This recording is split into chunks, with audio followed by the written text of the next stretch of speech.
تو ہمارا جہاں پھنسے پڑھ کے ہم جاتے رہے آتے رہے ویسے. جی. تو پھر اللہ نے کیا آہستہ آہستہ حالات بھی سدھرتے رہے. ہم نے بھی اللہ کا کرم ہوا کہ روزی روٹی کمانے کے قابل ہو گئے ہم بھی. جی. اور پھر اللہ نے بچے دیے, بچوں کو بھی ہم نے پڑھایا لکھایا, اللہ کا فضل سے آج وہ بھی سرچ کر رہے ہیں تقریباً. ہاں جی. تو اللہ کا فضل. جناب کی اپائنٹمنٹ بطور استاد کس سال ہوئی؟ دیکھیے سر 1963 میں دھرمسال ہائی اسکول میڈر گیا. اچھا. فرسٹ پوائنٹ میں وہاں سے ہوئی. جی. اور 1 سال کے بعد میں وہاں سے کلائی ہائی اسکول میں آ گیا. کلائی؟ جی سر. تو اس طرح کرتے کرتے پھر یہ وقت نکلتا رہا. کیونکہ جو آپ کے ساتھ ہماری یہ بات ہو رہی ہے اس کا محض مقصد یہ ہے کہ آپ نے بہت بڑی خدمات انجام دیے ہیں ایجوکیشن ڈپارٹمنٹ کے ذریعے سے, اور بہت سے ایسے مداح ہیں آپ کے, بہت سے ایسے چاہنے والے ہیں, دیکھنے والے ہیں جو یہ چاہتے ہیں کہ ہمارے استاد سے ہماری آج پھر ملاقات ہو جائے, چاہے وہ چھترال کے ہوں, چاہے وہ رجوری ڈسٹرکٹ میں کوئی ہوگا یا پونچھ میں ہوگا. تو میرا مقصد آپ کی ملاقات ان سے کروانا ہے. اور اس ضمن میں گزارش کرتا چلوں کہ میرے بڑے بھائی صاحب, ہمارے جو سب سے بڑے بھائی صاحب ہیں, ان کی عمر اس وقت 77 سال کچھ مہینے ہیں. آپ ان کے بھی استاد ہو. اور میرے سب سے چھوٹے بھائی جن کی عمر اس وقت صرف 51 ایئرس ہے, آپ ان کے بھی استاد ہو. تو یوں ہم آپ کو اپنا فیملی استاد مانتے ہیں, اور میرے خیال میں ایسے کئی کنبے ہوں گے جن کے آپ فیملی استاد ہیں. تو اس سفر میں آپ کو کیا کیا یادیں اس وقت ذہن میں آ رہی ہیں کہ کہاں کہاں آپ نے یہ خدمات انجام دی؟ دیکھیے سر, میڈر سے میں آیا کلائی ہائی اسکول میں. جی. کلائی ہائی اسکول میں گزارے کچھ 3-4 سال. تو پھر میں چنڈک چلا گیا ہائی اسکول میں. جی.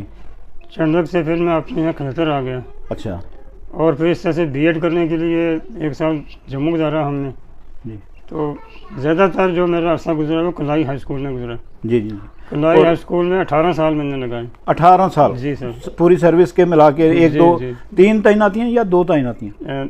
3 تعیناتی ہیں. اور ان میں ہمیں بھی یہ شرف حاصل رہا کہ آپ ہمارے بھی استاد رہے, اور آپ سے ہم نے بہت اللہ کے فضل سے فیض حاصل کیا. تو یہ جو بی ایڈ اور ایم اے آپ نے کیا, یہ کس کس سال میں کیے؟ بی ایڈ سر ہم نے کیا ہے, یاد ہوگا ایگزیکٹلی یاد نہیں سکے. تو ایم اے آپ نے جموں یونیورسٹی سے ہی کیا؟ جی سر, جموں سے کیا. کس سبجیکٹ میں؟ اردو میں کیا. اچھا. تو اس وقت آپ کے جو بچے ہیں جی وہ کس کس پوزیشن پہ ہیں؟ اللہ کا فضل ہے جی, بچوں کو اللہ زندگی رکھے تو انشاءاللہ سارے اپنے پاؤں پر ہیں. جی. کیونکہ پڑھائی لکھائی میں نے اللہ کے فضل سے کوئی باقی نہیں چھوڑا.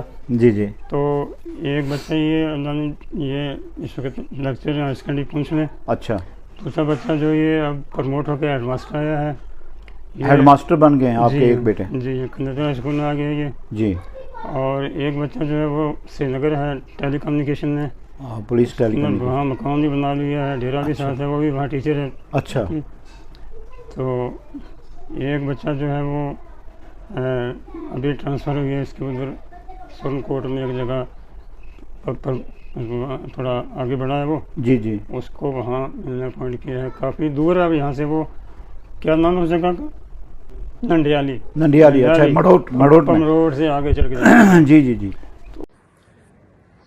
تو شاہ صاحب, جو نوجوانوں کے اندر ایک بے امیدی ہو گئی ہے, ان کو روزگار نہیں مل رہا ہے, حالانکہ ڈپارٹمنٹس جو ہیں ان کے اندر 40 سے 60% اسامیاں خالی پڑی ہیں. کچھ نئی اسامیاں کریٹ ہو رہی ہیں, کچھ ریٹائرمنٹ سے پیدا ہو رہی ہیں, لیکن ان کو فل اپ نہیں کیا جا رہا ہے. تو اس معاملہ میں نوجوانوں کی یہ مشکل, یہ پریشانی, اس کو آپ حکومت کو کیا سجیشن دیں گے کہ تاکہ نوجوان اس بحران سے نکل سکیں؟ سر حکومت تو جب بنتی ہے تو وہ کچھ ذمہ داری لے کے آتی ہے. جی. انہیں پتہ ہوتا ہے کہ ہم نے لوگوں کی کس طرح خدمت کرنی ہے, یہ حکومت کس طرح چلانی ہے. اور خاص کر ایجوکیشن پر زیادہ دھیان ہوتا تھا جی, جو پہلی گورنمنٹیں تھیں. لیکن آج کل کچھ سمجھ نہیں آ رہی ہے کہ اسکول بہت زیادہ کھل گئے ہیں جی, پڑھائی میں بچے بہت آگے جا رہے ہیں, لیکن جب ان کی اپائنٹمنٹ کا وقت آتا ہے تو حالات ایسے نہیں بنتے ہیں کہ ان کو جگہ ملے. بالکل.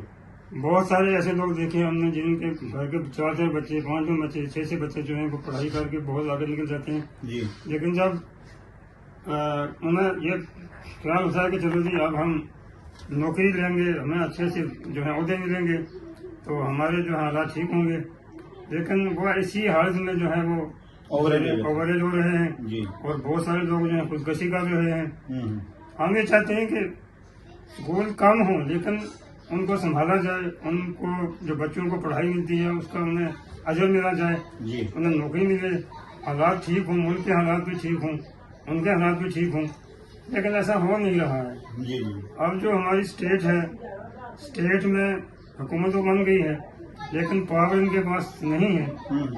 جب بچے ان کے پاس جاتے ہیں تو یہ کہتے ہیں جی آپ جاؤ جی ہم کریں گے آپ کا کام, لیکن ابھی تک کسی کا کام ہوا نہیں ہے. نہیں ہے. شاہ صاحب ایک چیز اور آپ سے پوچھنا چاہوں گا کہ آپ نے ایجوکیشن ڈپارٹمنٹ میں کام کیا ہے اور پھر کچھ عرصہ جو ہے وہ ایڈمنسٹریٹو پوسٹ پہ بھی کام کیا ہے, اور آفٹر ریٹائرمنٹ آپ نے بہت سے پرائیویٹ اسکولوں کی مینجمنٹ میں بھی کام کیا ہے.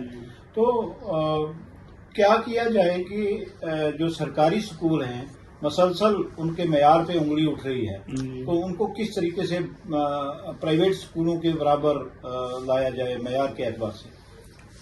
یہ تو گورنمنٹ کا کام ہے, یہ تو عام آدمی کا کام نہیں ہے.